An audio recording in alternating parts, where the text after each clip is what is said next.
নমস্কার বন্ধুরা, all India jobs today চ্যানেলে তোমাদের সবাইকে স্বাগত। হ্যাঁ, তোমাদের জন্য আবার একটি আপডেট চলে এসেছে কেপি কনস্টেবল লেডি কনস্টেবলের রেজাল্ট। তাহলে কি রেজাল্ট পিছিয়ে গেল? হ্যাঁ, পিছিয়ে গেছে। তোমাদের রেজাল্ট ফাইনাল অ্যান্সার কি এবং তোমাদের যে নিয়োগ প্রক্রিয়া পুরোটাই কিন্তু পিছিয়ে গেছে। তোমাদের রেজাল্ট কিন্তু দেওয়ার কথা ছিল, ঠিক আছে? তোমাদের রেজাল্ট দেওয়ার কথা ছিল হচ্ছে গতকাল, কিন্তু রেজাল্ট তোমাদের রেজাল্ট না, তোমাদের ফাইনাল অ্যান্সার কি দেওয়ার কথা ছিল গতকাল, কিন্তু গতকাল তোমাদের ফাইনাল অ্যান্সার কি দিল না। আজকে সানডে, আজকে তো দেবে না, কালকে তোমরা ফাইনাল অ্যান্সার কি পাবে। কিন্তু তোমাদের কিন্তু এই যে নিয়োগ প্রক্রিয়া, এটা কিন্তু যে ভোট ইলেকশনের আগে কিন্তু এই নিয়োগটি হবে না। তোমাদের যে রেজাল্ট কিন্তু তোমরা 20 থেকে 25 তারিখের মধ্যে তোমরা রেজাল্ট পেয়ে যাবে। এবং ফাইনাল অ্যান্সার কি তোমরা তোমরা আগামীকাল কিন্তু ফাইনাল অ্যান্সার কি একদম পেয়ে যাচ্ছ।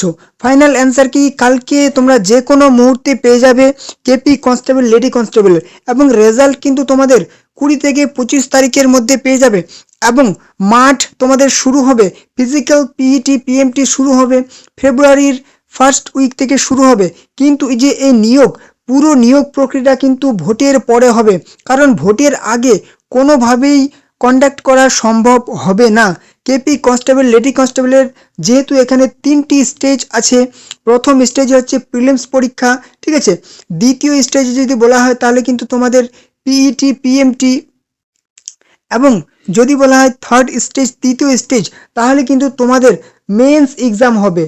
অতএব তোমাদের সেই ভোটের আগে আর মেন্স এক্সাম নেওয়া সম্ভব হবে না। মাঠ পর্যন্ত তোমাদের হয়ে যাবে এবং রেজাল্টও কিন্তু বেরিয়ে যাবে, কিন্তু তোমাদের ভোটের পরে মেন্স পরীক্ষা হবে। তো তোমাদের পিছিয়ে গেছে বলতে শুধু নিয়োগটি পিছিয়ে গেছে, কিন্তু তোমাদের যে প্রিলিমস পরীক্ষার রেজাল্ট এবং ফাইনাল অ্যান্সার কি এটা কিন্তু কোনোটাই পিছায়নি। আগামীকাল তোমরা কিন্তু ফাইনাল অ্যান্সার কি পেয়ে যাবে, 20 থেকে 25 তারিখের মধ্যে রেজাল্ট পেয়ে যাবে। এই ছিল তোমাদের জন্য খুবই একটা গুরুত্বপূর্ণ আপডেট। তোমরা এরকম গুরুত্বপূর্ণ আপডেট পাওয়ার জন্য অবশ্যই চ্যানেলটিকে সাবস্ক্রাইব করে দাও, এবং ভিডিওটি ভালো লাগলে লাইক করবে, কমেন্ট করবে এবং বন্ধুদের সাথে শেয়ার করে দেবে। তো চলো, পরবর্তী কোনো দেখা হবে নেক্সট ধামাকাদার আপডেটের সাথে।